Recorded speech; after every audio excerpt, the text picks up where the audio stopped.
3 days. I spent 3 entire days preparing for this moment. My hands, now bearing the small spots and lines that revelam meus 65 anos, worked tirelessly chopping, stirring, and baking. Every dish was selected with care.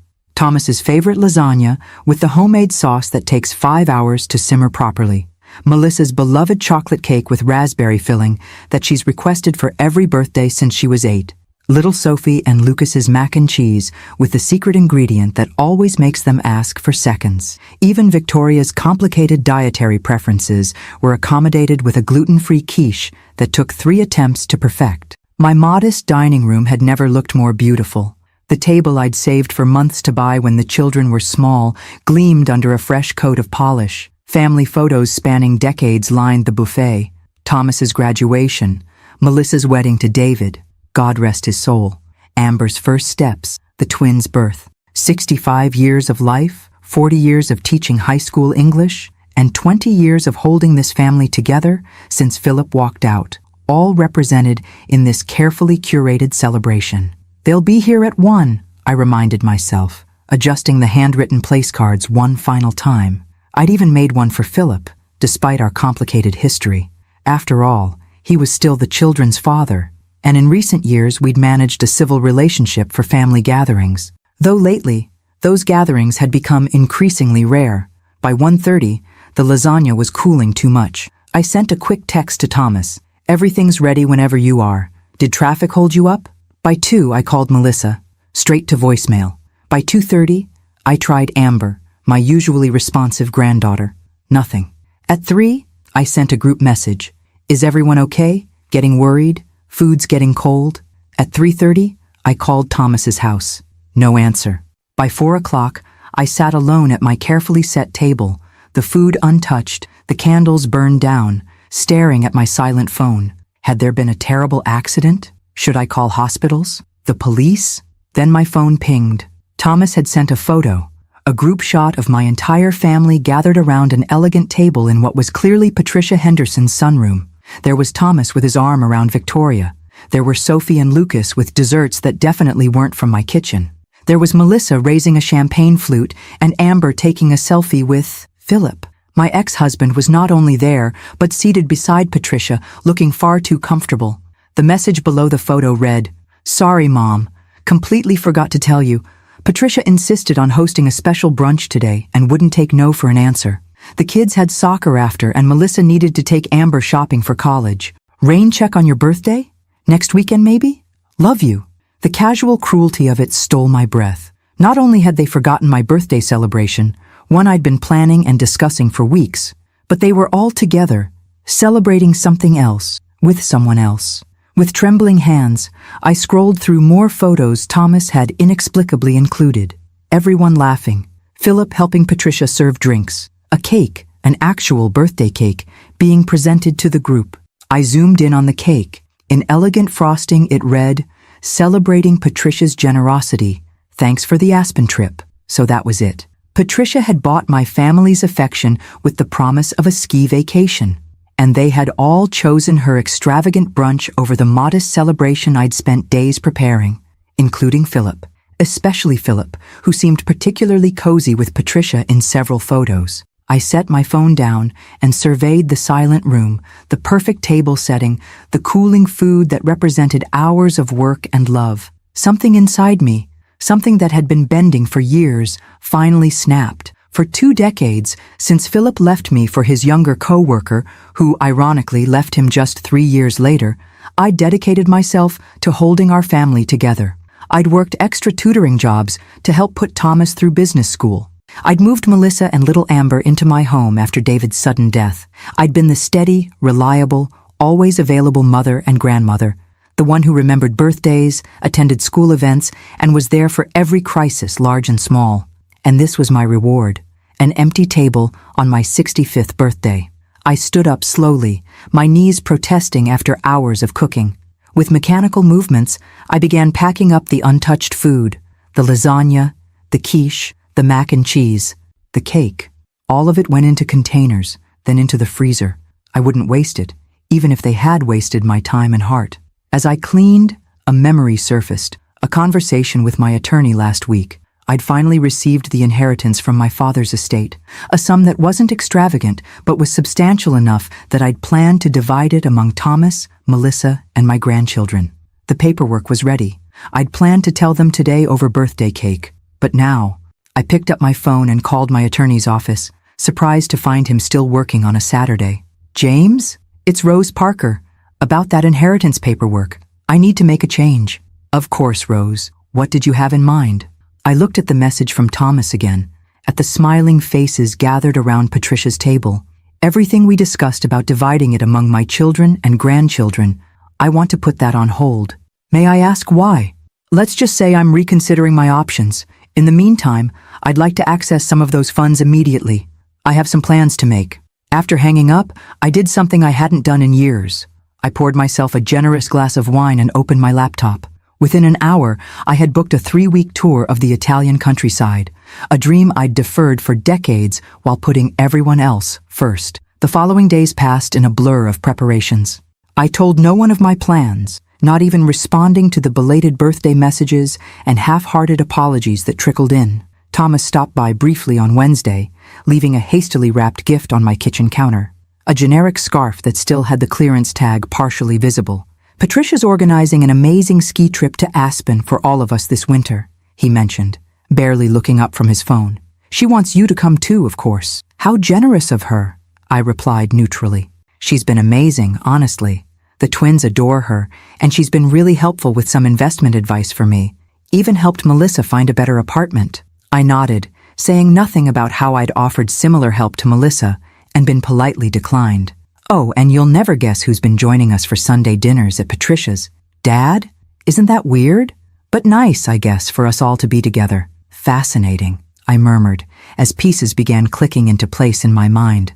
After Thomas left, I made one more call to a private investigator recommended by a colleague from school. My suspicions had been growing, and I needed answers before I left. 2 days before my departure for Italy, the investigator delivered a thick envelope to my door. I spent that evening reviewing its contents, each page more shocking than the last. By morning, I had made copies and organized them with clear tabs and explanatory notes. On Friday, the day before my flight, I asked Thomas to stop by, saying I had some important documents for him. He arrived late, clearly impatient. "I can only stay a minute, Mom. We're all meeting at Patricia's for dinner." "This won't take long," I said, handing him the sealed envelope. "But I want you to promise me you'll open this and review everything inside. It's important." "What is it? Tax stuff?" He barely glanced at it. "It's about Patricia. And your father." That caught his attention. "What about them?" "Just read it, Thomas. Call me after you do." He frowned, tucking the envelope under his arm. "Okay, whatever. I gotta run." I watched him drive away, knowing that the contents of that envelope would shatter the perfect world Patricia had constructed. Evidence of her year-long affair with Philip, documentation of how she'd manipulated my family away from me, financial records showing suspicious timing of her generous gifts, always coinciding with my planned family events. And most damning of all, recorded conversations between her and Philip discussing my father's inheritance, money they somehow knew about, despite my never mentioning it to anyone but my attorney. The last item in the envelope was a simple note from me. "By the time you read this, I'll be on my way to Italy. 3 weeks. No contact. You all have some decisions to make about what kind of family you want to be. I've already made mine." I turned off my phone at exactly 4 p.m., just as my taxi arrived to take me to the airport hotel where I'd stay before my early morning flight. I estimated Thomas would open the envelope around 7 p.m. after dinner at Patricia's. By 8 p.m., my family's carefully constructed illusions would be shattered. But I wouldn't be there to pick up the pieces this time. For once in my life, I was putting myself first. As the taxi pulled away from the house that had witnessed so much family history, both joyful and painful, I felt a curious lightness. 65 years had taught me many things, but apparently I was still capable of learning new lessons. And this one was long overdue. At precisely 6:42 a.m., as my plane lifted off American soil, I experienced a sensation I hadn't felt in decades: complete freedom. No responsibilities to anyone but myself. No meals to prepare. No emotions to manage. No disappointments to swallow with a smile. I imagined the scene unfolding back home. Thomas would have opened the envelope by now. The carefully organized evidence would have made its way through the family. Phones would be ringing. Messages would be flying. And for the first time in 20 years, I wouldn't be the one mediating, explaining, smoothing things over. First time in Italy? The elderly woman beside me interrupted my thoughts, her accent distinctly New York. First time anywhere in a very long time, I admitted. Traveling alone? When I nodded, she smiled knowingly. Good for you, honey. Took me until my 70s to do that. My only regret is not doing it sooner. As we soared over the Atlantic, I felt a moment of doubt. Had I been too harsh? Too dramatic? Perhaps I should have confronted them directly instead of this theatrical departure. Then I remembered sitting alone at my birthday table, the candles burning down while my family celebrated with Patricia. I remembered years of gradually being sidelined, invitations declined, advice ignored, presents increasingly treated as an obligation rather than a desire. No, I had given them decades of chances. This was my time now. Meanwhile, 12 hours earlier, Thomas had arrived at Patricia's elegant, Tudor-style home, the mysterious envelope from his mother tucked carelessly under a stack of files in his car. He'd forgotten about it entirely until Patricia's butler took his briefcase, dislodging the envelope which fell to the marble floor of the entryway. "What's that, darling?" Victoria asked, adjusting her pearl earrings, a recent gift from her mother. "Something from Mom. Probably birthday thank you cards or something." He tucked it into his jacket pocket and promptly forgot about it again. Patricia Henderson's dinner parties were legendary in their social circle. Tonight was no exception. Crystal glittering under custom lighting, floral arrangements that cost more than most people's weekly grocery budget, and staff moving invisibly to ensure every need was anticipated. Patricia herself presided over the gathering with practiced charm, her sleek silver bob and tailored designer dress projecting exactly the image she cultivated. Sophisticated, generous, indispensable. "Thomas, Victoria, finally," she trilled, air-kissing her daughter and clasping Thomas's hands. "Philip just arrived, and Melissa and Amber are already in the conservatory." Thomas noted his father standing by the fireplace, looking unexpectedly distinguished in a new sports coat Thomas hadn't seen before. When had his father started dressing so well? It was a marked improvement from the rumpled community college professor he'd been during Thomas's childhood. The evening progressed pleasantly through cocktails and into dinner, the conversation flowing as smoothly as the expensive wine. "I've finalized all the arrangements for Aspen," Patricia announced over the main course. "The chalet has 6 bedrooms, a private chef, and the most breathtaking mountain views." "Mom, you're too generous," Victoria beamed. "The twins will be beside themselves." "What about Rose?" Philip asked, swirling his wine with practiced elegance. "Will she be joining us?" Something in his tone made Thomas glance up sharply. There was a tension in his father's casual inquiry that seemed odd. "I mentioned it to her," Thomas replied. "She didn't seem particularly interested." "Your mother prefers simpler activities," Patricia interjected smoothly. "Not everyone appreciates the finer experiences." Melissa frowned slightly. "Mom used to ski, though. She's the one who taught us, remember?" "When was the last time she actually went, though?" Thomas countered. "She's always saying she can't afford trips like that." "Perhaps she's being practical," Philip suggested, "especially with her inheritance situation still being sorted out." An uncomfortable silence fell over the table. Thomas stared at his father. "What inheritance situation?" Philip froze momentarily, then recovered. "Oh, I assumed she'd told you. Your grandfather's estate was finally settled. Nothing extravagant, but a tidy sum from what I understand." "How would you know about that?" Melissa asked, her voice sharper than usual. "You and Mom barely communicate except through us." Before Philip could respond, Patricia intervened. "More wine, everyone? And wait until you hear about the spa services at the chalet."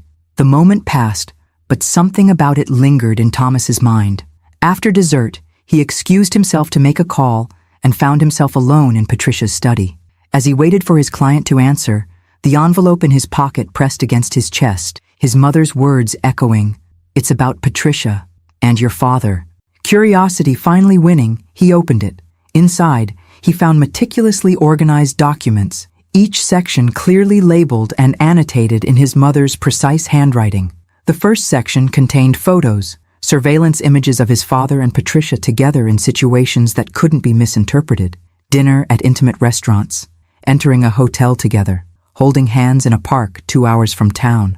What the hell? Thomas whispered, flipping through image after damning image. The next section contained financial records, transfers between accounts, investment documents, property assessments. With growing horror, he realized these showed his father and Patricia had been financially entangled for over a year. Most disturbing was a document showing Patricia had quietly purchased the mortgage on his mother's house 6 months ago through a shell company. His hands trembling now, Thomas turned to the third section. Printed email exchanges between Philip and Patricia discussing Rose's inheritance and how to ensure it benefits the family appropriately. Their thinly veiled strategy was clear. Isolate Rose from her family through competing events and undermining her relationships, then position Philip to influence how she distributed her inheritance. The final section was the most damning. Transcripts of recorded conversations between Patricia and Philip. Patricia: has she said anything more about the inheritance? Philip: not directly, but James confirmed the money was transferred last week, nearly $300,000. Patricia: and she still plans to give it to the kids? Philip: that's always been her intention. Boring and predictable as always. Patricia: well, she won't be distributing anything if she's too busy planning that ridiculous birthday dinner no one's attending. You did make sure Thomas understood they're all expected here instead. Philip: Victoria handled that. Rose will be sitting alone with her homemade lasagna while we're all here celebrating your generosity. Again. Patricia laughs. Perfect. Another holiday she'll spend alone, wondering why her family always chooses me. It's almost too easy. Philip: just remember our arrangement. When I help deliver her inheritance to this family, I get my fair share. Patricia: of course, darling. You've been so helpful in bringing everyone into my orbit, though I still don't understand why she never suspected anything between us. Philip: Rose only sees what she expects to see. Always has. It's what made her so easy to leave 20 years ago, and it's what makes her so easy to manipulate now. Thomas felt physically ill. He turned to the final page, a brief note from his mother explaining she would be in Italy for 3 weeks, unreachable, while they all reconsidered what kind of family they wanted to be. The study door opened, and Victoria appeared. There you are. Mother's about to tell everyone about the Christmas surprise she's planned. Thomas stared at his wife, suddenly seeing her in a new light. Did you know? Know what? He held up the surveillance photos of Patricia and his father. About this. About any of this. Victoria's expression shifted from confusion to shock to something harder to read. Thomas, I can explain. So you did know. His voice was dangerously quiet. You knew your mother and my father were having an affair. You knew they were deliberately isolating my mother from her own family. It's more complicated than that, Victoria protested, closing the door behind her. Is it? Is it complicated that we all skipped my mother's 65th birthday, an event she spent days preparing for, to attend your mother's manipulative brunch? Is it complicated that your mother bought my mother's mortgage without her knowledge? Or that she and my father have been plotting to get their hands on my grandfather's inheritance? Victoria paled. The inheritance part. I didn't know about that. But the affair? The deliberate scheduling conflicts? The systematic campaign to make my mother feel unwanted by her own family? Her silence was answer enough. Thomas gathered the papers with shaking hands. I need to show this to Melissa. Then we're leaving. Thomas, please don't! He pushed past her, his mind reeling. Just don't. 20 minutes later, the elegant dinner party had devolved into chaos. Melissa, upon seeing the evidence, had confronted Philip publicly, her voice rising with each devastating revelation.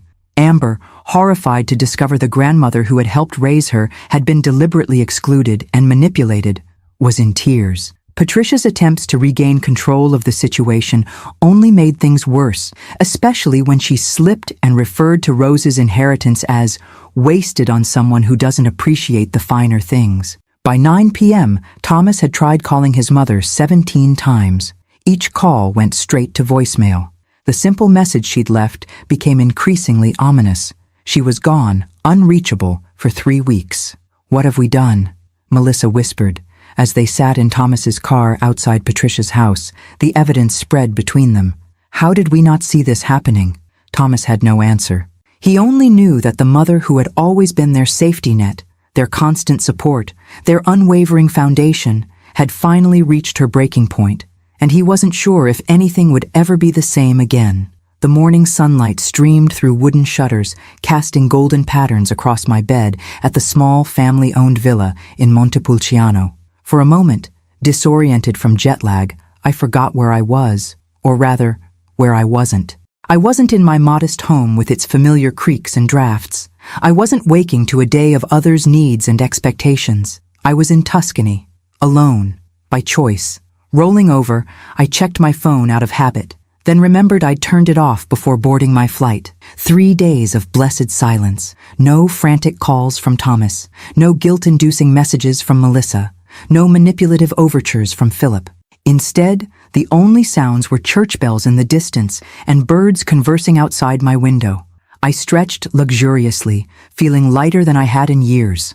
At breakfast in the villa's sun-dappled courtyard, I met my tour companions, 8 other travelers, most older than me, all women except for a gay couple in their 70s. No one knew my story.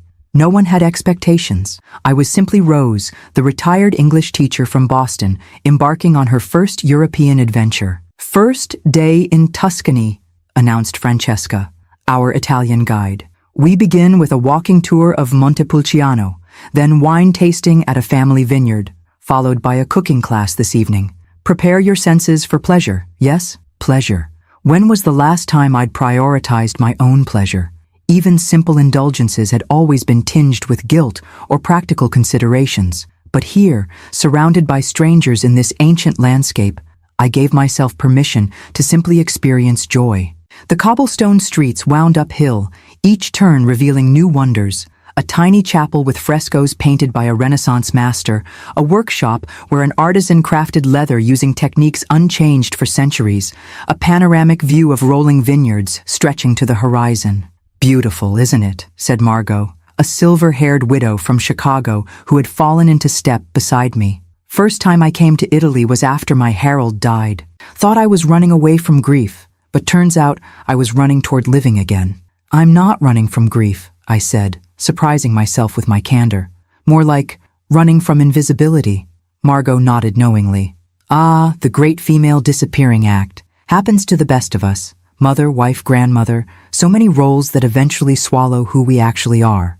Her words struck a chord so deep I nearly gasped. That was exactly it. I had become so consumed by my roles that Rose herself had vanished. By afternoon, warmed by Tuscan sun and local wine, I felt myself beginning to emerge from a chrysalis I hadn't even realized had enclosed me. We sat at a long wooden table overlooking the vineyard, learning about the Sangiovese grapes that had grown in this soil for generations. "This wine," said the weathered vineyard owner Paolo, "it must breathe before you can appreciate its full character. We age it in oak, then in bottles, and still it needs air, needs to open itself, before it reveals its true essence." I sipped the ruby liquid, feeling it warm a path through my body. Perhaps I too needed to breathe, to open, to rediscover my true essence after years of being contained. That evening, during our cooking class, I found myself laughing genuinely for the first time in months as we struggled with pasta dough and debated the proper amount of garlic for authentic pomodoro sauce. My hands, which had prepared thousands of meals for others, now created something solely for my own pleasure. Later, falling into bed pleasantly exhausted and slightly wine-flushed, I allowed myself to wonder briefly about the chaos unfolding at home. Had they truly understood the evidence I'd provided? Were they remorseful or merely scrambling to control the damage? Did they miss me at all? Or just the services I provided? For once, I let these questions drift away unanswered. Their reactions were no longer my responsibility to manage. For the next 3 weeks, my only obligation was to myself. Meanwhile, back in Boston, the Parker family was in turmoil. "She's turned off Find My Friends," Thomas reported, pacing his living room where Melissa, Amber, and a subdued Victoria had gathered. "And she's not answering emails either. Did you try her friend Susan from the school?" Melissa suggested, her eyes red from crying. "They sometimes have lunch together." "So Susan says Mom mentioned a trip but was vague about details. Said Mom seemed happier than she's been in years." Thomas ran a hand through his disheveled hair. "How did we not notice how unhappy she's been?" "Because we weren't looking," Amber said quietly. Her young face was taut with anger and disappointment. not just at the adults around her, but at herself as well. None of us were. Victoria sat slightly apart, her usual confidence diminished. The previous night's confrontation had forced her to confront uncomfortable truths about her mother, her marriage, and her own complicity in Rose's isolation. "We need to find her," Thomas insisted. "Make sure she's safe. She's a grown woman, not a lost child," Melissa countered. "And honestly, after what we did, what we've been doing for years without even realizing it, maybe we should respect her wish for space." "Space is one thing," Thomas argued. "Disappearing to another continent without telling anyone exactly where is something else entirely." "She told James Hoffman," Victoria interjected. All eyes turned to her. Her attorney. That's how Patricia knew about the inheritance. "My mother, she has a contact in his office." The silence that followed was deafening. "So your mother has been spying on mine through her attorney's office?" Thomas finally asked, his voice dangerously quiet. Victoria flinched. "I didn't know until recently." "I swear." "But you didn't tell us when you did find out," Melissa pointed out. "Just like you didn't tell us about Mom's birthday dinner, even though I specifically asked if you were sure she hadn't planned anything." "I was trying to keep the peace," Victoria protested weakly. "No," Thomas said, the realization dawning in his expression. "You were choosing your mother over my family, over our family. You've been doing it for years." Victoria's face crumpled. "That's not fair, isn't it?" Amber challenged. "Grandma Rose has been there for all of us, always. When Dad died," her voice caught on the memory, "she moved us into her home, helped me through the worst time of my life. And how do we repay her? By forgetting her birthday for some fancy brunch with the woman who's been deliberately trying to push her out of our lives." The doorbell interrupted the tense conversation. Thomas opened it to find his father standing on the porch, looking uncharacteristically disheveled. "Is your mother here?" Philip asked without preamble. "Seriously?" Thomas stepped back, allowing his father to enter but making his displeasure evident. "You think she'd come here after what you've done?" Philip had the grace to look uncomfortable as he faced the assembled family, all regarding him with varying degrees of hurt and anger. "I can explain," he began. "Save it," Melissa cut him off. "We've seen the evidence, the photos, the emails, the recorded conversations. Did you really think we'd never find out you and Patricia were using us to get to Mom's inheritance?" "It wasn't like that," Philip protested. "Or it didn't start like that." "How did it start then?" Thomas demanded. "When exactly did you begin sleeping with Victoria's mother and plotting to manipulate your ex-wife?" Philip sank into a chair, suddenly looking every one of his 68 years. "Patricia and I reconnected at Sophie's birthday party last year. It just happened. The financial discussions came later, after she mentioned Rose might be coming into some money. And that justified systematically isolating Mom from her family?" Melissa's voice trembled with fury. "Scheduling competing events to ensure she'd be alone on holidays? Undermining her relationship with her own grandchildren?" "Where is she?" Philip asked, ignoring the accusations. "Patricia says she's left the country." "Italy," Thomas confirmed coldly. "Beyond that we don't know, and even if we did, we wouldn't tell you." "She'll cool down," Philip said, with the dismissive confidence of a man accustomed to women accommodating his behavior. "She always does. Remember when I left? Everyone thought she'd fall apart, but she just kept going, taking care of everyone else like always." "That's not cooling down," Amber interjected, her young voice cutting through the room. "That's suppressing her own pain to protect everyone around her."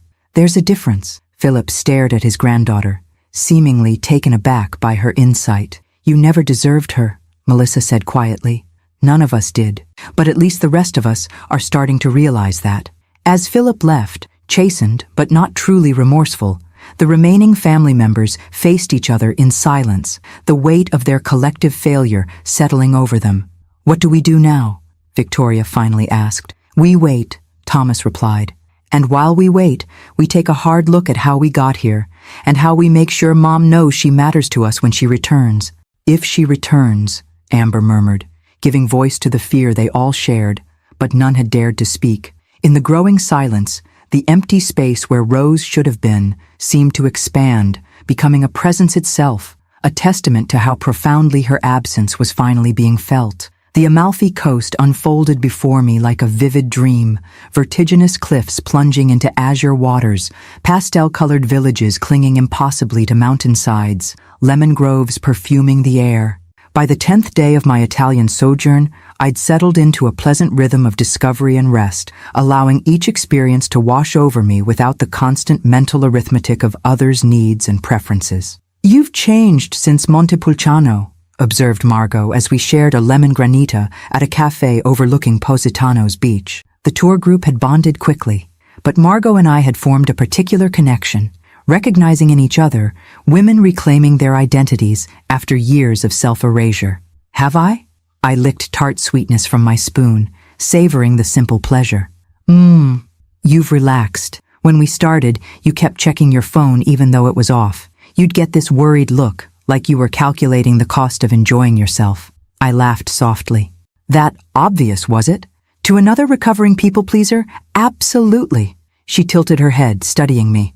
"Want to talk about it yet? Whatever cataclysm propelled you across an ocean with 3 weeks' notice?" Until now, I'd shared only the barest outline of my situation with my new friends. But sitting there, with the Mediterranean glittering below and the scent of lemons in the air, I found myself wanting to give voice to my experience. "My family forgot my 65th birthday," I began. "Or rather, they chose to attend another event instead, a brunch hosted by my son's mother-in-law, who I've recently discovered has been systematically undermining my relationship with my children and grandchildren for years." Margot's eyebrows rose. "That's quite the opening line." Over the next hour, the whole sordid tale spilled out. Philip's betrayal 20 years ago and his apparent new betrayal with Patricia, the gradual erosion of my central role in the family, the discovery of their manipulation and financial scheming, my dramatic departure. "The strangest part," I concluded, "is that I don't feel guilty. I've spent 2 decades feeling responsible for everyone else's happiness, and now I just don't." "Good," Margot said firmly. "Guilt is useless in your situation. Tell me, what happens when you go back?" The question caught me off guard. I'd been so focused on escaping that I'd given little thought to my eventual return. I suppose that depends on them, on whether they've truly understood what they've done, or if they're just scrambling to maintain the status quo. "No," Margot shook her head. "It depends on you, on what you're willing to accept going forward. That's the hard part of awakening to your own worth. You can't go back to sleep." Her words stayed with me as we continued our coastal exploration. That evening, in the privacy of my hotel room, I finally turned on my phone. The screen immediately exploded with notifications, dozens of missed calls, over 100 text messages, countless emails. Taking a deep breath, I began sorting through them, creating a mental map of what had transpired in my absence. From Thomas, a progression from irritation to panic to remorse. "Mom, call me back. Where exactly are you staying in Italy? We need to talk about what was in that envelope." And finally, "I'm so sorry. We all are. Please just let us know you're safe." From Melissa, emotional pleas that evolved into deeper reflection. "How could you just leave like this? I didn't know about Patricia and Dad, I swear. I keep thinking about all the times you were there for me after David died, and how I've failed to be there for you." From Amber, simple but heartfelt. "I love you, Grandma. I'm sorry I didn't see what was happening. Please come home when you're ready." From Victoria, tentative and defensive, then increasingly honest. "Thomas is overreacting to some misunderstandings. I didn't know the full extent of what my mother was doing. And most recently, I've moved out of Mother's guest house. I need to figure out who I am apart from her influence." From Philip, predictably self-centered. "We should talk about these misunderstandings. You're worrying the children with this dramatic disappearance. Patricia and I never meant to hurt you. Nothing approaching a genuine apology or acknowledgement of wrongdoing." And surprisingly, one message from Patricia herself. "Rose, I think we should meet privately when you return. There are aspects of this situation you don't understand." I set the phone down, feeling strangely calm. Their messages revealed so much, not just about the chaos my departure had caused, but about each of their characters and capacity for growth. Thomas, always the problem solver, trying to manage the situation. Melissa, emotional but genuinely reflective. Amber, simple and direct in her love. Victoria, struggling between loyalty to her mother and recognition of wrongdoing. Philip, incapable as always of true accountability. And Patricia, still attempting to control the narrative. I composed a single group message to Thomas, Melissa, and Amber. "I'm safe and well, enjoying Italy immensely. I'll contact you when I return in 10 days. Please respect my need for this time alone. To Victoria, separately, I appreciate your message. We'll talk when I return. To Philip and Patricia, nothing at all. Then, I turned my phone off again and went to stand on my balcony, breathing in the night air scented with jasmine and sea salt. Their problems, their feelings, their chaos, none of it was mine to manage. Not anymore. Back in Boston, the Parker family dynamics continued to fracture and realign in Rose's absence. She's alive, at least, Thomas reported, showing Melissa their mother's brief message. They'd taken to meeting regularly for coffee, a habit they'd fallen out of in recent years, as Patricia's brunches and dinners had dominated the family calendar. That's all she has to say? Melissa's voice wavered between hurt and understanding. After nearly 2 weeks of silence? Can you blame her? Thomas stirred his coffee absently. We've treated her like a background character in our lives for years. Now she's finally writing her own story. Across town, Victoria was packing the last of her belongings from the guest house on her mother's estate, where she and Thomas had been living while renovating their main home. A renovation funded largely by Patricia's generosity, which now felt like carefully disguised control. You're making a mistake, Patricia insisted, watching her daughter fold designer clothes into suitcases. The normally immaculate Patricia looked uncharacteristically disheveled, her careful facade cracking under the strain of exposure. Everything I've done has been for this family's benefit. That's the problem, Mother, Victoria replied, her voice tired but resolute. You decided what benefit meant without considering anyone else's feelings or autonomy, especially Rose's. Rose, Patricia scoffed. She's manipulating all of you with this vanishing act. Can't you see that? Victoria paused, studying her mother with new eyes. That's projection, Mother. You're describing your own tactics, not hers. Across the city, in his downtown condo, Philip paced anxiously, phone in hand. The past 2 weeks had been disastrous for him professionally and personally. Patricia had cut him off completely once their scheme was exposed, leaving him without the financial support he'd grown accustomed to. Several of his colleagues at the community college had received anonymous emails detailing his attempt to manipulate his ex-wife's inheritance, leading to an uncomfortable meeting with the department chair about ethical standards. Most concerning was his lawyer's revelation that Rose's inheritance, the money he and Patricia had been so eager to access, had been partly used to fund her Italian trip, with the remainder placed in an irrevocable trust benefiting only her grandchildren's education, completely bypassing both Thomas and Melissa. The maneuver, executed just before her departure, was legally unassailable. For the first time in decades, Philip faced the prospect of living with the actual consequences of his actions, without a woman, whether Rose, his short-lived second wife, or Patricia, to buffer him from reality. Meanwhile, Amber sat cross-legged on her bed, scrolling through old family photos on her laptop. There was Grandma Rose at her kindergarten graduation, beaming with pride. There she was teaching 8-year-old Amber to make Christmas cookies. There she was, always slightly off-center in family photos, as if unconsciously making herself smaller, less obtrusive. I see you now, Grandma, Amber whispered to the images. And when you come home, I'll make sure you know it. Across Rose's empty house, a sense of suspended animation had settled, like a stage set awaiting its principal actor's return, with the supporting cast increasingly aware that the script they'd been following had been fundamentally flawed all along. The eternal city embraced me with its chaotic energy, honking Vespas weaving through narrow streets, centuries-old fountains splashing beside espresso bars, the weight of history pressing against modern life at every turn. Rome, unlike the gentler landscapes of Tuscany and Amalfi, demanded engagement. It felt fitting for the final days of my journey, as I too prepared to re-engage with the life awaiting me back home. Last night in paradise, sighed Margot, as our group shared a farewell dinner at a trattoria tucked in a cobblestone alley near the Pantheon. Though I suspect for some of us, the real journey begins when we return. Her knowing glance found me across the table. I'd finally shared the complete story of my departure with our small circle of travelers, finding unexpected solace in their unbiased perspectives. I'm not the same woman who left Boston, I admitted, twirling pasta around my fork. I'm just not sure what that means for everyone waiting for me. It means boundaries, darling, said Edward, one half of the gay couple who'd become my unexpected confidants. Magnificent, glorious, non-negotiable boundaries. His husband, Richard, nodded sagely. The people who truly love you will adjust. The ones who only loved what you did for them, well, they'll have some growing to do.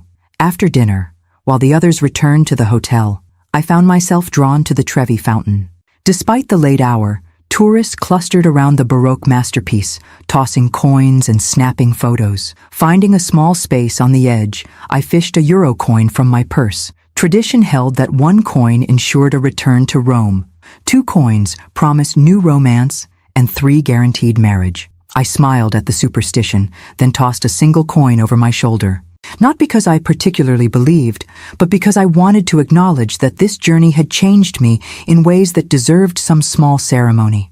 The coin splashed into the illuminated water, joining thousands of others, thousands of wishes, hopes, intentions. Mine wasn't a wish for return, though. It was a commitment to carry this newfound sense of self back into the life that awaited me. My phone vibrated in my pocket, the first time I'd carried it with me in days. A text from Thomas. Airport pickup confirmed for Thursday. Just me, as you requested. I'd finally made contact 2 days earlier, setting clear parameters for my return. I would not be walking into a dramatic family gathering. I would not be immediately thrust back into the role of mediator, emotional caretaker, or family linchpin. I would return on my terms, dealing with each relationship individually. Some things couldn't wait for face-to-face conversations, however. Earlier that day, I'd finally responded to Patricia's message requesting a private meeting. There is nothing to discuss, I'd written. You deliberately isolated me from my family for your own gain. You conspired with my ex-husband to access my inheritance. You scheduled competing events to ensure I'd be alone on holidays and birthdays. These aren't misunderstandings, but calculated actions intended to harm me and exploit my children and grandchildren. I have no interest in hearing your justifications. Her response had been immediate and revealing. You've always played the victim so well, Rose. Funny how everyone sympathizes with the selfless martyr without questioning why she needs to be seen that way. There are 2 sides to every story. Your children came to me because I offered what you couldn't, freedom from your suffocating need to be needed. The message had stung, not because it was true, but because it contained just enough distortion of truth to make me pause. Had my dedication to my family sometimes veered into dependency? Had I unconsciously cultivated their reliance on me to fulfill my own need for purpose? Standing now before the magnificent cascade of the Trevi Fountain, I allowed these uncomfortable questions to surface. Growth didn't come from defending against all criticism, but from sifting through it for valuable insights. Yes, perhaps I had derived too much identity from being the family caretaker. Perhaps I had sometimes enabled dependency rather than fostering independence. These were patterns worth examining and adjusting. But Patricia's manipulation and Philip's betrayal remained inexcusable, regardless of any role I might have played in creating vulnerability to their schemes. Recognizing my own patterns didn't mean accepting blame for others' deliberate cruelty. This clarity felt like the final gift of my Italian sojourn, the ability to hold complex, sometimes contradictory truths simultaneously. I could acknowledge my imperfections while still standing firm in my worth. I could love my family deeply while requiring them to treat me with respect. I could forgive without forgetting. My last night in Rome, I packed methodically, mentally preparing for re-entry into my life, a life that would need significant recalibration. The woman returning to Boston was not the same one who had fled 3 weeks earlier. The question was whether my family would recognize this transformation and whether they had undergone transformations of their own. Patricia Henderson had never been refused entrance anywhere in her adult life. Yet here she stood on Rose's front porch, facing Thomas's implacable expression as he blocked the doorway. "She's not even home yet," he said flatly. "And when she is, she'll decide if and when she wants to see you." "This is ridiculous," Patricia snapped. "We're adults. We should be able to sit down and discuss this situation rationally." "There's nothing rational about what you and Dad did," Thomas replied. "And frankly, I'm still deciding whether I want you in my life, let alone whether Mom should have to face you." Patricia's carefully maintained composure slipped. "After everything I've done for you and Victoria, the connections I've provided, the vacations, the private schools for the twins, you mean the bribes?" Thomas's voice hardened. The strings attached generosity, designed to pull us away from Mom and position yourself as the family matriarch? That woman has manipulated all of you for years with her self-sacrificing routine, Patricia hissed. Poor Rose, always giving, never taking. Have you never wondered why she needs to be seen that way? Why she can't just be happy without being everyone's savior? Thomas studied his mother-in-law with new clarity. You know what I've realized these past weeks? You and Mom represent completely different kinds of strength. Hers comes from giving when she can. Yours comes from taking whatever you want. Victoria doesn't share your simplistic view, Patricia said, regrouping. She understands family loyalty. Actually, I do, came Victoria's voice as she appeared behind Thomas. I just finally understand which family deserves that loyalty. Patricia's face hardened. You'll regret taking her side. Both of you will. That's the difference between you and Rose, Thomas said quietly. She never made us choose sides. You created sides where none needed to exist. As Patricia stalked back to her luxury SUV, Victoria leaned against Thomas, a subtle tremor running through her. That was harder than I expected. You did the right thing, he assured her, though his own voice betrayed uncertainty. Their marriage had been severely tested these past weeks, as Victoria struggled to separate from her mother's influence while Thomas processed his anger over her complicity. Across town, in Melissa's apartment, Amber was helping her mother prepare for Rose's return, cleaning, arranging fresh flowers, baking Rose's favorite lemon cake. Do you think she'll forgive us? Melissa asked, her voice small as she frosted the cake. Amber considered the question seriously. I think Grandma's never really been about forgiveness or punishment. She's about love with accountability. She'll love us regardless, but things will be different. When did you get so wise?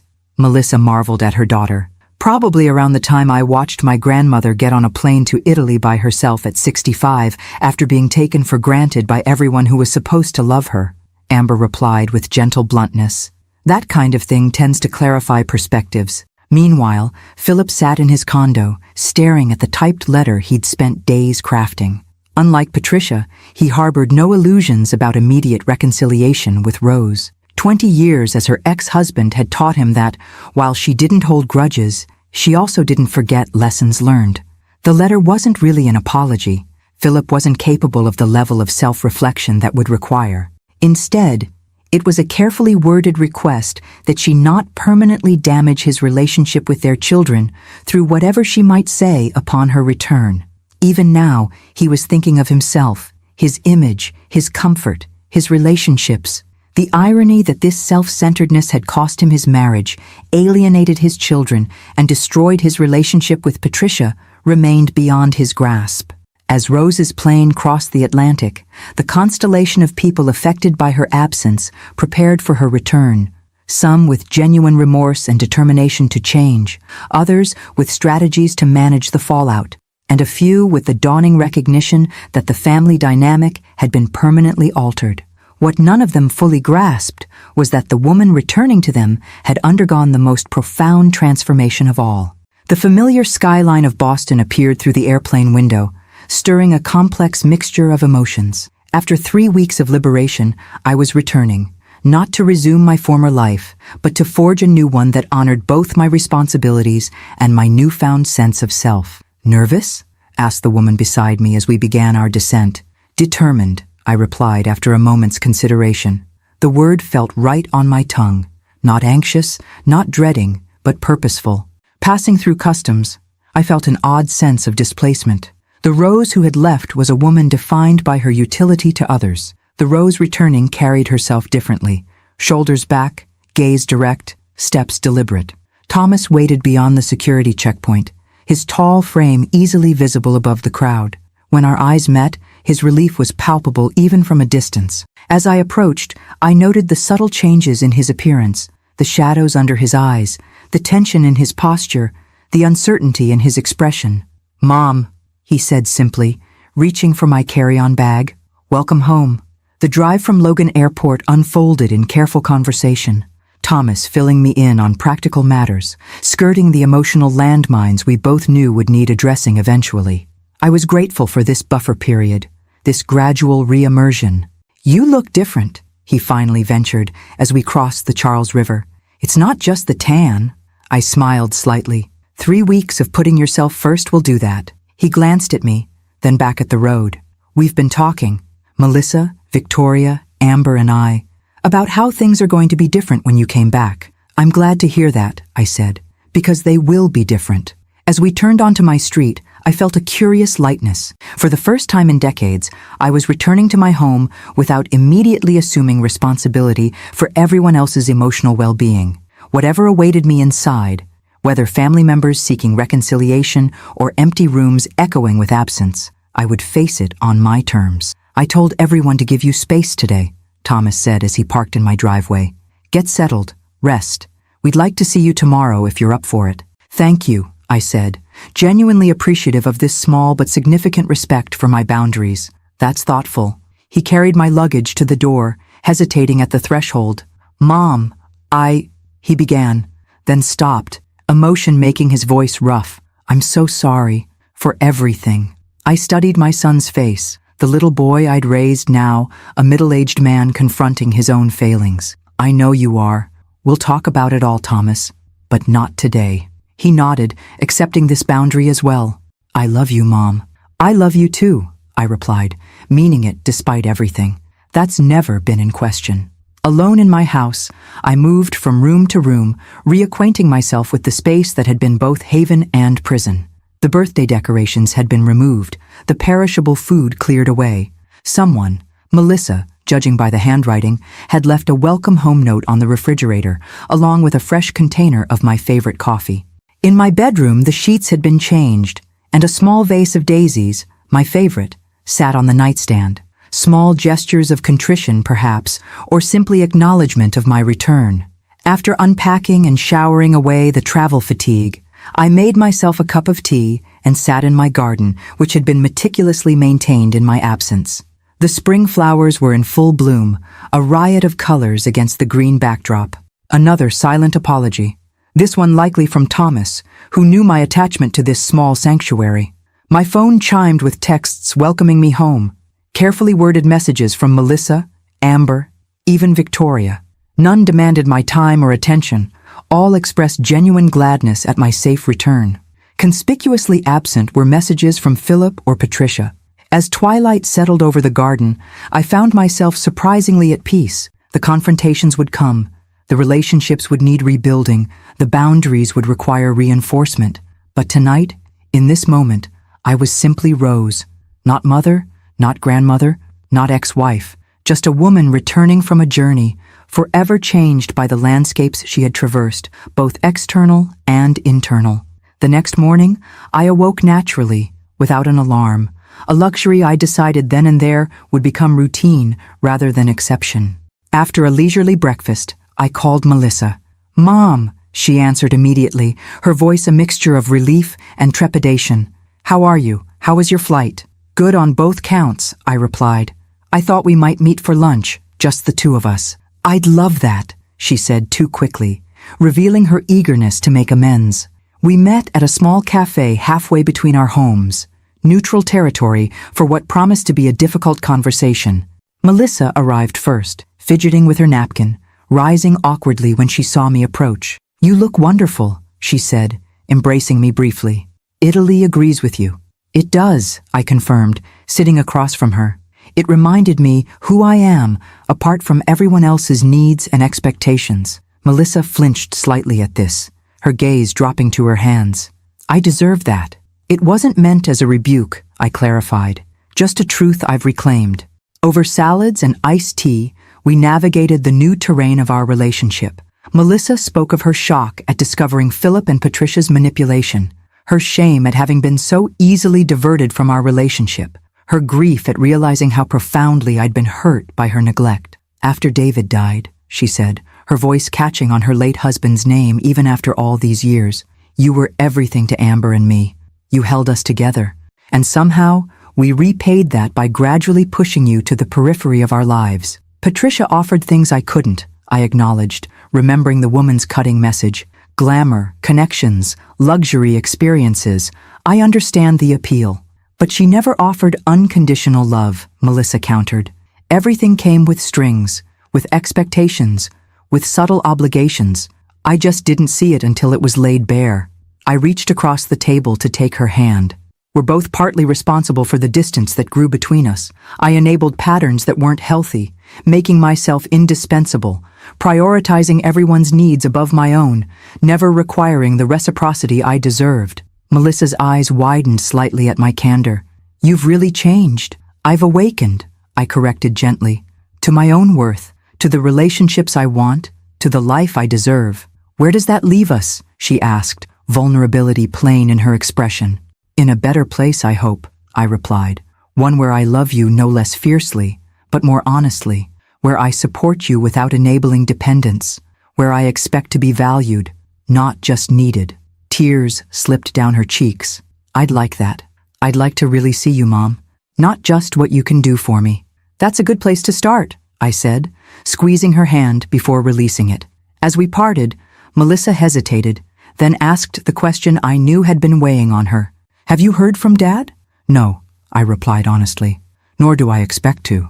He wants to explain himself," she said, her tone making clear her opinion of such explanations. "There's nothing to explain," I said simply.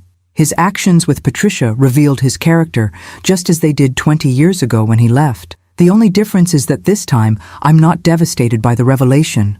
Melissa studied me with new understanding. "You really are free of him, aren't you?" For the first time, I realized the truth of this. Philip's betrayal with Patricia hadn't wounded me the way his initial abandonment had. It had merely confirmed what I should have accepted long ago, that his capacity for loyalty and genuine care had always been limited by his profound self-interest. "Yes," I said, the realization bringing a quiet satisfaction. "I believe I am." As Melissa walked to her car, I remained at the cafe table, savoring my iced tea and the simple pleasure of a conversation in which I'd spoken my truth without filtering it through concern for others' comfort. One relationship beginning to reset, several more still to navigate. Rome, as they say, wasn't built in a day, neither would the new architecture of my family relationships. The weekend after my return brought sunny spring weather that coaxed tulips and daffodils into brilliant display across my garden. I'd spent the previous days in careful, individual conversations with family members. Lunch with Melissa, coffee with Thomas, an evening walk with Amber. Each interaction had been honest, sometimes painful, but ultimately healing. Today would be different. Today, for the first time, I would see them all together. Thomas and Victoria with the twins, Melissa and Amber, for a casual afternoon gathering I'd suggested. Not a formal family meeting to hash out grievances, but not quite a normal family get-together either. Something in between, a tentative rebuilding. I'd been explicit about one thing. Neither Philip nor Patricia was welcome. That boundary, at least, was non-negotiable. As I arranged simple refreshments on the patio table, I heard Victoria's voice drift through the garden gate. "Remember what we talked about," she was saying quietly, presumably to the twins. "Grandma Rose has been through a lot." I smiled to myself, appreciating this small evidence of change. The Victoria I'd known before Italy would never have prepared her children to be considerate of my feelings. They entered the garden hesitantly, Thomas carrying a bouquet of flowers, Victoria holding a bakery box, the 12-year-old twins Lucas and Sophie trailing behind with matching uncertain expressions. "Welcome," I said warmly, genuinely glad to see them despite everything. The twins rushed forward first, their initial hesitation dissolving into enthusiastic hugs. "Grandma, did you see the Colosseum?" Lucas asked excitedly. "Did you fight any gladiators?" I laughed, ruffling his hair. "The gladiators retired a few centuries ago, I'm afraid." Victoria approached next, her usual confident demeanor noticeably subdued. "These are for you," she said, offering the bakery box. "Cannoli from Modern Pastry. I remembered you mentioning once that they reminded you of your grandmother." The thoughtful gesture, recalling a detail I'd shared years ago in passing, caught me by surprise. "Thank you, Victoria. That's very kind." Thomas hung back slightly, watching the interaction with a mixture of hope and wariness. The dynamics between Victoria and me had always been the most strained, built on mutual tolerance rather than genuine affection. Melissa and Amber arrived moments later, completing our circle. As everyone settled around the patio table, I noticed the subtle reconfiguration of allegiances and connections.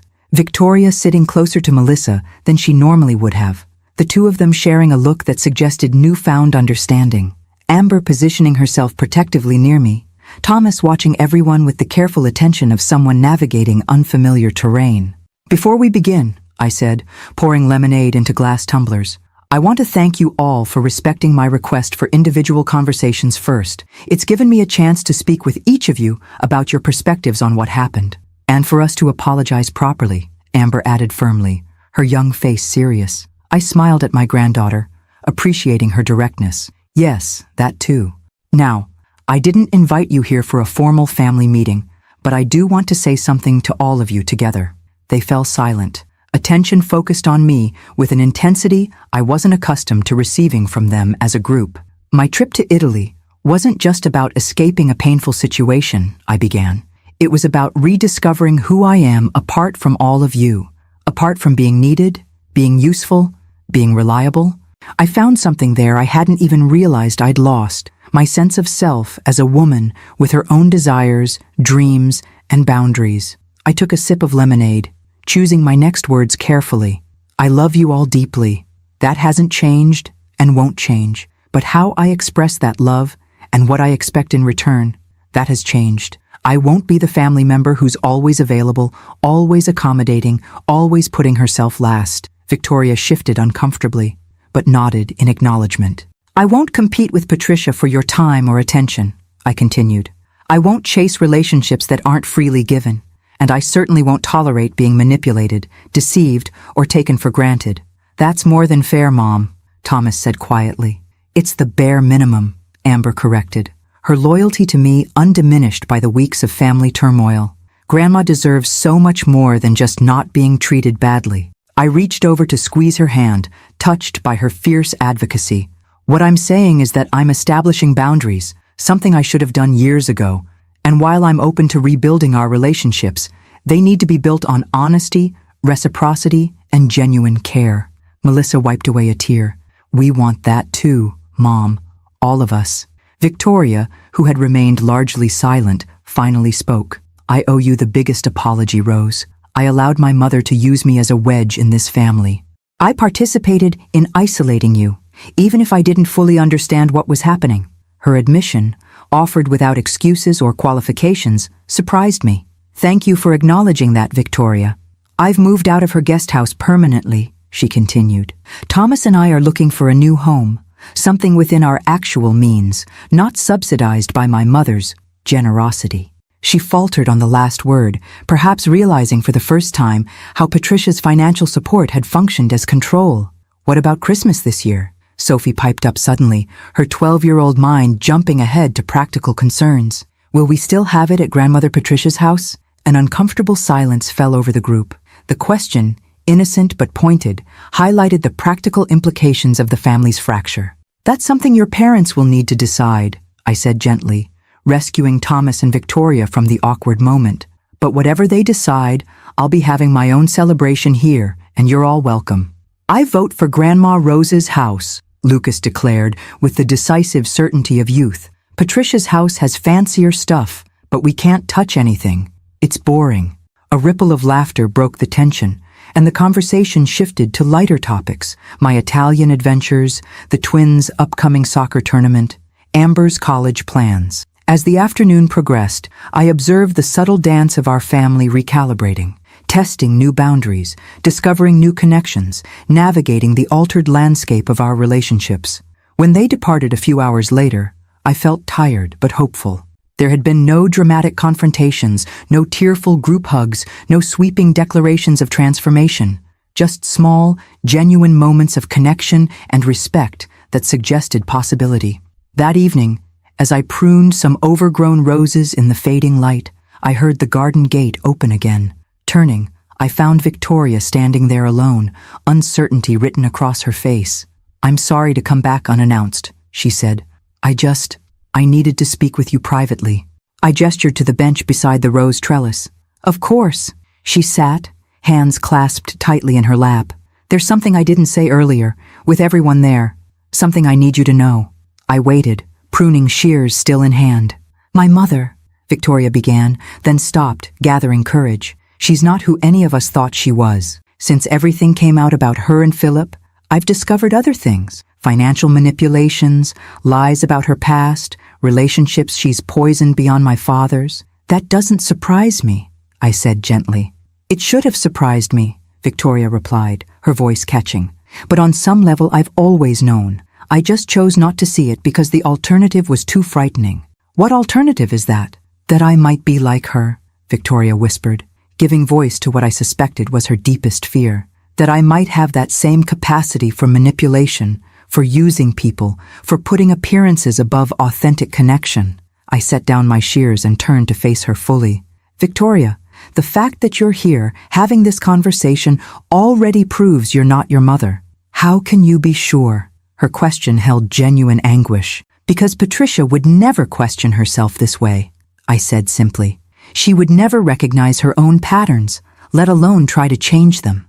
Victoria absorbed this, a glimmer of hope softening her features. I want to be better. For Thomas, for the twins, and, she hesitated, for you too, if you'll let me try. In that vulnerable moment, I saw beyond the polished exterior Victoria had always presented, beyond the daughter-in-law who had tolerated me while gravitating toward her mother's more glamorous influence. I saw a woman confronting painful truths about her upbringing, her choices, and her potential for change. I'd like that, I said, surprising both of us with my sincerity. As Victoria left, I returned to my roses, carefully removing dead growth to make space for new blooms. The metaphor wasn't lost on me. Sometimes the most beautiful gardens emerge after the most ruthless pruning. The letter arrived exactly 2 weeks after my return from Italy. Heavy cream stationery, with Patricia Henderson's monogrammed return address embossed in gold in the corner. It sat on my entry table, where the mail carrier had pushed it through the slot, its presence somehow dominating the space despite its modest size. I let it sit untouched while I went about my morning routine. Coffee in the garden, a chapter of the novel I was reading, a call with Margot to share updates on our post-Italy lives. Only after these pleasurable rituals did I return to the envelope, slicing it open with the letter opener my students had given me upon my retirement. Patricia's handwriting was as precise and controlled as the woman herself. Rose, while you've made it clear you have no interest in hearing my perspective, I find myself compelled to offer it nonetheless.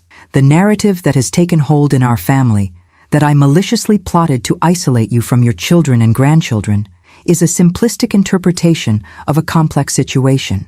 The truth is that I simply offered what you could not: social connections, cultural experiences, financial guidance. That your family gravitated toward these offerings speaks to their natural desires, not to any manipulation on my part. As for Philip, surely you of all people understand his weaknesses. Our connection, while ill-advised, was hardly the grand conspiracy you've painted it to be. We are two lonely people who found comfort in each other's company. Your dramatic departure to Italy has certainly achieved its intended effect. My relationship with Victoria is damaged, potentially beyond repair. My standing in this family has been diminished. If vengeance was your goal, congratulations are in order. I propose a truce. We are both intelligent women of a certain age. Surely we can find a civilized way forward that doesn't involve continuing to fracture this family. I suggest a private meeting, at a location of your choosing, to discuss how we might coexist peacefully for the sake of those we both care about. Patricia Henderson. I read the letter twice, noting its careful construction, the strategic admissions cushioned by deflections, the subtle victim positioning, the framing of my actions as vengeance rather than self-preservation. It was masterfully done, revealing far more about Patricia than she likely intended. Setting the letter aside, I considered my options. Ignoring it would be simplest. Responding with anger would be satisfying, but ultimately unproductive. Agreeing to meet would potentially open a door I'd firmly closed. Yet something in me, perhaps the new Rose who had emerged in Italy, perhaps the teacher who had spent decades recognizing teachable moments, felt a certain clarity was needed. Not for Patricia's benefit, but for my own. I picked up my phone and composed a text to Victoria.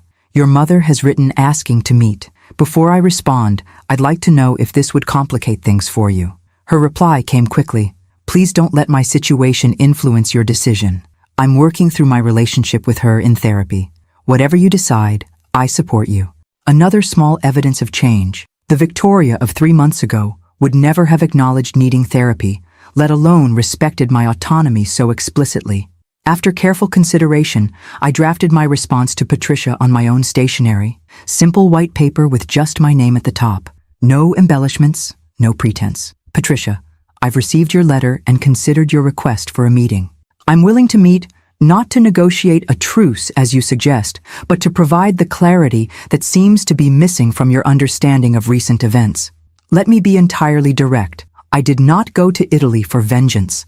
I went for myself, to reclaim the time, energy, and identity that had been gradually eroded through years of putting others first. That this journey catalyzed changes in family dynamics was inevitable, but not its primary purpose.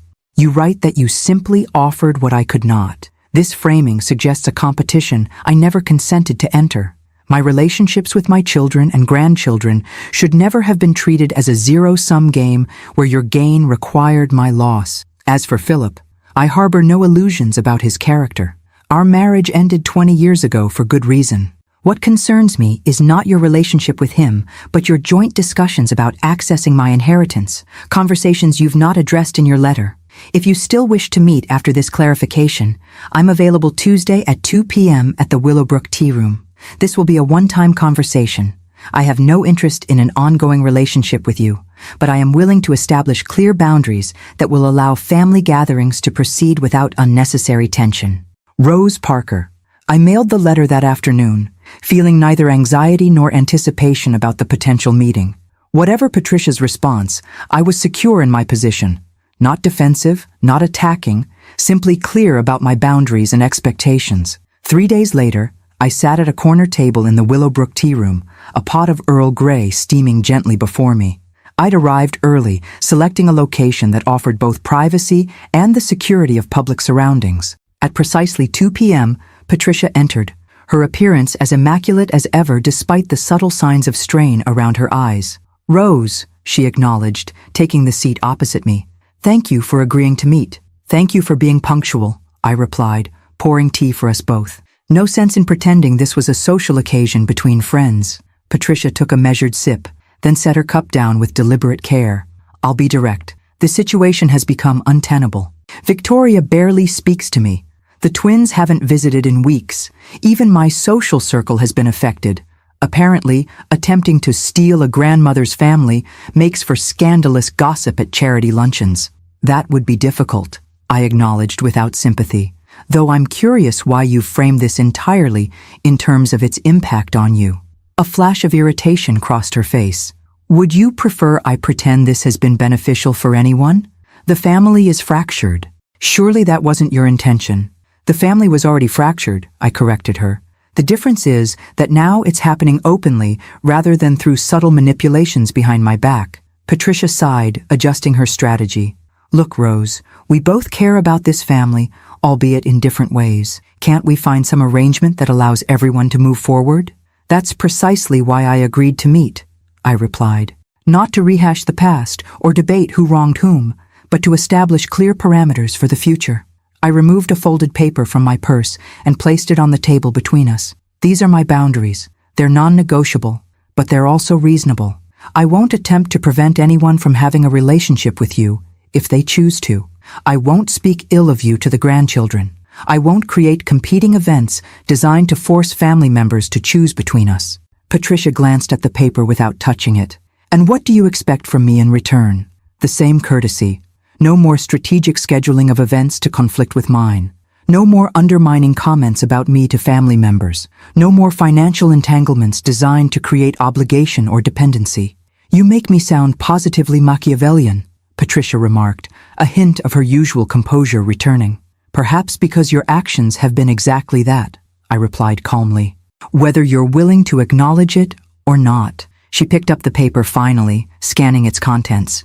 "And if I agree to these boundaries, what then? We pretend to tolerate each other at family gatherings, exchange pleasantries while secretly despising one another?" "We don't need to pretend anything," I said. "Mutual respect doesn't require personal affection. We simply need to recognize that our connections to this family exist independently of each other." Patricia studied me with new calculation. "You've changed, Rose. I'm not sure I would have recognized this version of you 3 months ago." That's probably true, I acknowledged. Italy was transformative, though not in the way you seem to think. It wasn't about plotting revenge or strategizing my return. It was about remembering who I am apart from everyone else's needs and expectations. Something shifted in Patricia's expression, not softening exactly, but a recognition of something she perhaps hadn't considered before. And who is that exactly? Who is Rose Parker when she's not being the selfless mother and grandmother? The question might have been intended as a barb, but I received it as an opportunity for the clarity I'd sought in this meeting. She's a woman who values authentic connection over social status, who finds joy in simple pleasures rather than extravagant displays, who believes relationships should be built on mutual respect rather than obligation or manipulation. I met her gaze directly. She's a woman who no longer needs everyone's approval, including yours. Patricia looked away first, a concession I would never have expected from her. Well, she said finally, refolding the paper with precise movements, at least we understand each other. Yes, I agreed. I believe we do. As she gathered her designer handbag and prepared to leave, Patricia paused. For what it's worth, Philip was the one who suggested targeting your inheritance. That was never my idea. I smiled slightly at this final attempt to create division. It doesn't matter whose idea it was, you both participated, and neither of you succeeded. After she departed, I remained at the table, finishing my tea with a sense of completion rather than victory. The confrontation I'd once dreaded had proven to be neither as difficult nor as satisfying as anticipated. Instead, it had simply confirmed what Italy had taught me, that the power others held over me had always been power I'd given them, and what is freely given can be reclaimed just as freely. June unfurled in a tapestry of longer days and warmer temperatures, gardens bursting into riotous bloom, neighborhood children released from school into the freedom of summer. 2 months had passed since my return from Italy, and life had settled into new patterns, some comfortably familiar, others refreshingly different. I'd established a routine that prioritized my own well-being alongside family connections. Mondays were reserved for a book club I'd joined with several fellow retired teachers. Wednesdays, I volunteered at the community garden near the high school where I'd taught for decades. Thursdays, I took an art class, discovering a passion for watercolors that had lain dormant since college. Weekends often included family visits, but always on terms that respected my other commitments and interests. The anniversary of David's death, Melissa's husband, Amber's father, fell on a perfect summer Tuesday, 7 years since the heart attack that had taken him at 39. Traditionally, this somber milestone had been marked by a quiet dinner at my house, where I'd prepare David's favorite foods and create space for Melissa and Amber to share memories and grief. This year, however, brought a surprising shift. "Mom," Melissa said during our weekly phone call the Sunday before, "I was thinking about Tuesday. Would you mind if we did something different this year?" "Of course not," I replied, curious about the tentative hope I heard in her voice. "What did you have in mind?" "David always talked about taking us sailing on the harbor, but we never got around to it. I found this sunset memorial cruise where families can scatter flowers in memory of loved ones." She paused. "I thought it might be nice, a way to honor him that feels alive somehow. And I'd like to invite Thomas and his family too, if that's okay." The old Rose might have felt slighted by this change to a tradition I'd carefully maintained. The new Rose recognized this for what it was, not a rejection of my support, but a healthy step in Melissa's healing journey. "I think that sounds wonderful," I told her sincerely. "David would have loved it. We could all meet at your house first," she suggested quickly, perhaps concerned I might feel excluded. "Have a light dinner before the cruise." "Actually," I countered gently, "why don't you and Amber come here for lunch instead? That gives us time together first, but makes the sailing the main event rather than an addition to our usual tradition." The subtle repositioning, from host of the entire commemoration to participant in Melissa's new vision, felt right. Supporting without centralizing myself, present without being essential. Tuesday dawned bright and clear, a perfect day for sailing. Melissa and Amber arrived for lunch, bringing framed photos of David to place on the table, a thoughtful inclusion of our traditional elements within the new approach. "I've been thinking about Dad a lot," Amber said as we shared the simple meal I'd prepared. "Not just missing him, but wondering what he'd think about everything that's happened these past months." "What do you think he'd say?" I asked, watching my granddaughter's expressive face. She considered this seriously. "I think he'd be really proud of you, Grandma, for standing up for yourself, for not letting yourself be pushed aside." A smile touched her lips. "He always said you were the strongest person he knew, even though you never made a big deal about it." Melissa nodded, her eyes bright with unshed tears. "He admired you so much, Mom. He used to tell me I was lucky to have a mother who showed me what quiet strength looked like." The revelation touched me deeply. David had been a wonderful son-in-law, kind, hard-working, devoted to Melissa and Amber, but I'd never known he held me in such high regard. "Thank you for telling me that," I said softly. "It means a great deal." Later, as we boarded the memorial cruise boat with Thomas, Victoria, and the twins, I observed how naturally we'd adapted to our reconfigured family dynamic. Victoria and Melissa, once distant due to Patricia's subtle positioning, now conversed easily. The twins, freed from the strict behavioral expectations at Patricia's house, displayed genuine affection for their aunt and cousin, rather than the formal politeness they'd previously exhibited.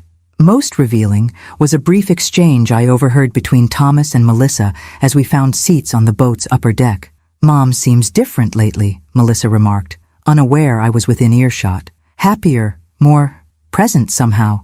Thomas nodded. "Victoria says it's because she's finally living for herself instead of through us, that she's found her center again. Do you think she'll ever truly forgive us for taking her for granted for so long?" "I think," Thomas replied thoughtfully, "she already has. But forgiveness doesn't mean going back to how things were. It means moving forward with new understanding." His insight surprised and pleased me. My son had been doing some significant reflection of his own. As the boat glided across the harbor, the setting sun gilding the water in molten gold, each family member took turns sharing memories of David. The twins recalled fishing trips with their Uncle Dave when they were small. Victoria spoke of his kindness when she first joined the family. Thomas remembered his brother-in-law's unfailing good humor and integrity. When my turn came, I shared something I'd never told them before. How David had come to me privately before proposing to Melissa, not to ask permission in some outdated patriarchal tradition, but to make a promise. He said, "Rose, I want you to know that I'll spend my life trying to be worthy of her. Not perfect, but worthy." My voice caught slightly at the memory. And he was. Every day he was given with her, he kept that promise. Melissa's tears fell freely then, but they were the healing tears of love remembered rather than the desperate grief of earlier anniversaries. As she and Amber scattered white rose petals on the darkening water, I stood slightly apart, present, but not central to their moment of remembrance. A hand slipped into mine. Victoria, her own eyes damp. "Thank you," she whispered. "For what?" I asked, surprised by the gesture. "For showing me what real family support looks like. Not controlling, not demanding, just there, present without taking over." The simple observation confirmed what I'd been gradually learning since Italy, that genuine strength wasn't found in making oneself indispensable, but in creating space for others to find their own capacity while remaining steadfastly present. As we sailed back to shore under a canopy of emerging stars, I reflected on how profoundly our family dynamics had shifted. The painful rupture precipitated by my discovery of Patricia and Philip's manipulation had ultimately created space for healthier connections, more authentic communication, and genuine appreciation for each other's autonomy. One tradition had been transformed today, reimagined to better serve its purpose of honoring David's memory while respecting Melissa and Amber's evolving grief. Other traditions would likely follow: holidays, birthdays, celebrations, each renegotiated with new awareness of what truly mattered, not who hosted or who controlled, but how present we were for each other in both joy and sorrow. The boat docked in the harbor lights, our small family group disembarking together, connected not by obligation or habit, but by choice and genuine affection. As we said our goodbyes in the parking lot, making plans for Sunday brunch at Thomas and Victoria's new, more modest home, I felt a deep contentment that had nothing to do with being needed and everything to do with being valued. This, I realized, was the true inheritance I'd received, not my father's money, which had funded my transformation in Italy, but the opportunity to rebuild my family relationships on a foundation of mutual respect rather than dependency and obligation. Some might view it as a high price to have paid for this wisdom, But standing under the star-filled sky, surrounded by family members who were finally seeing me as I truly was, it felt like the most worthwhile investment I'd ever made. On the morning of my 66th birthday, I awoke to find a small envelope slipped under my bedroom door. Inside was a handwritten note from Amber, who had stayed overnight. Operation Birthday Redemption begins at 9 a.m. Dress comfortably and be ready for adventure. Love, your co-conspirator. I smiled at my granddaughter's dramatic flair, appreciating the thoughtfulness behind her secrecy. After dressing in comfortable slacks and a light sweater, I found Amber in the kitchen, mysteriously stirring something on the stove. "Happy birthday, Grandma," she said, giving me a tight hug. "I'm making your favorite blueberry pancakes, the ones you taught me to make when I was little." "They smell wonderful," I replied, touched by the role reversal. For so many years, I had been the one preparing special birthday breakfasts for everyone else. "This is just the beginning," she assured me with an enigmatic smile. "The family has been planning for weeks." After breakfast, a text from Melissa directed us to meet her at the Boston Public Garden. There, beside the swan boats, stood my daughter holding a picnic basket and a bouquet of daisies. "Happy birthday, Mom," she said, embracing me warmly. I thought we'd start with something simple, but meaningful. The three of us enjoyed a leisurely boat ride followed by a picnic under flowering trees. As we finished our lunch, Melissa handed me a small wrapped package. "It's not much," she said, suddenly shy. "Just something I thought you might appreciate." Inside was a journal bound in soft Italian leather. "I noticed you keeping a travel journal in the photos you shared from Italy," she explained. "I thought you might want a new one for your next adventure." "My next adventure?" I asked, running my fingers over the buttery leather. Melissa and Amber exchanged knowing glances. "That's part of the surprise," Amber said. "You'll find out later." A text from Thomas directed us to our next destination, the Museum of Fine Arts, where he and Victoria waited in the gallery housing Monet's water lilies, which I'd always loved. "We thought you might enjoy an hour of art appreciation," Victoria explained, handing me a small gift bag containing a set of premium watercolor brushes, a thoughtful acknowledgement of my new painting hobby. As we wandered through the galleries, I noticed something remarkable. Everyone was fully present. No one checked phones or seemed distracted by other obligations. Their attention was genuine, their engagement complete. Later, we met the twins at a nearby cafe known for its authentic Italian gelato. Sophie and Lucas presented me with handmade cards and a playlist they'd created titled Songs for Grandma's Next Adventure, another mysterious reference to something I was apparently not yet supposed to know about. As evening approached, Thomas suggested we all return to my house to freshen up before dinner. When we arrived, I was surprised to find my garden transformed. Twinkling lights strung between trees, a table elegantly set on the patio, tantalizing aromas drifting from the kitchen. "Surprise!" the family chorused as I took in the scene. "We thought about taking you to a restaurant," Thomas explained. "But then we realized this is where family celebrations should happen. In your home, which has always been the heart of our family. But," Victoria added quickly, "we're doing all the work. You're the guest of honor tonight." As I was ushered to a comfortable chair with a glass of Prosecco, I watched my family work together with surprising coordination. Thomas and Lucas grilled on the patio, while Victoria, Melissa, and Sophie arranged platters of antipasti.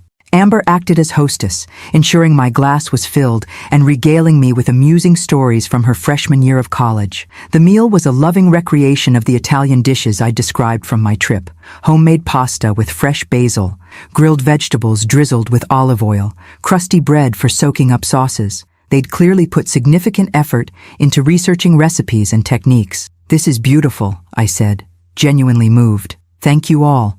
"There's more," Melissa announced as dessert was cleared away. Thomas appeared with a large envelope, which he placed before me with ceremonial solemnity. "This is from all of us," he said, "a small token of our appreciation for everything you've done, and our acknowledgement that it's time for you to continue the journey you began in Italy." Inside the envelope, I found airline tickets and hotel reservations for 2 weeks in the south of France. "Margot mentioned you talked about visiting Provence next," Amber explained, referring to my Italian travel companion with whom I'd maintained a close friendship. "She's going to meet you there. We wanted to give you something that wasn't about us," Thomas added. "Something just for you, for the woman who's rediscovered herself this past year." Victoria nodded. and we've already arranged coverage for all family responsibilities while you're away. No excuses, no guilt. I looked around the table at their expectant faces, seeing in each a genuine desire to support my continuing journey of self-discovery. A year ago, such a gift would have been unthinkable, not because they wouldn't have considered it, but because none of us would have recognized its necessity.